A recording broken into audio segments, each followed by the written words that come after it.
I don't want to be here talking about this topic either. And that's our point, is that President Biden shouldn't have put this rule in place.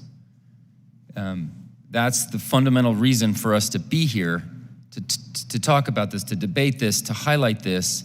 And I really appreciate my colleagues to my right that I sit on the dais with, Ms. Tanny, Ms. Fishbach, for putting this legislation forward, because I've been to these pregnancy centers, okay? And they're not just trying to help someone, decide to continue on with their pregnancy. They care about the longevity and the overall health and well-being of these women. When I went and visited one of these centers, I didn't know what to expect. I hadn't been to one before. And I got there and they thanked me for signing on to a bill called the Care for Her Act that I did. I signed on to it I co-sponsored in my first term. And some of the things within that type of bill are some of the things that they're focused on. Job training,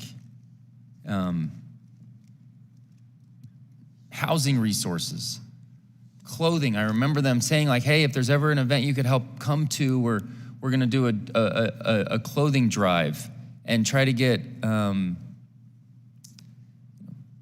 all the necessary things that are needed. We have 4 kids. It's so expensive.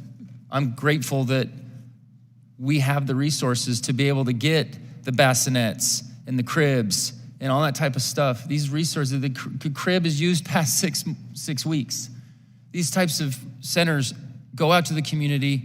They don't have a lot. They're not very wealthy organizations. The donors that they have do their best, but they don't provide just millions and millions of dollars to this. They need these resources. TANF is a sacred thing that we have to deal with in this committee, and to be able to say that TANF dollars can't go towards this effort is ridiculous, and we should not be here discussing this today, because this should not have been a rule that President Biden put in place. And that's the point that I hope we can get across. These centers, yes, Republicans and Democrats are going to disagree.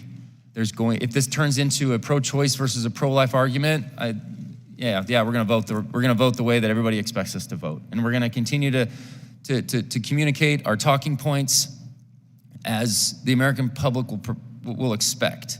But if you actually look at what we're trying to do in this legislation, it's to say that folks are in need, women, families in need, can use these resources in TANF to go and take a part of the services that are more all-encompassing than they've been labeled today. And I'm proud to be willing to co-sponsor this and support this legislation today. And I hope that we can actually dig a little deeper and and move past our traditional talking points on either side of the aisle and look at what are we trying to support in our communities. And I yield.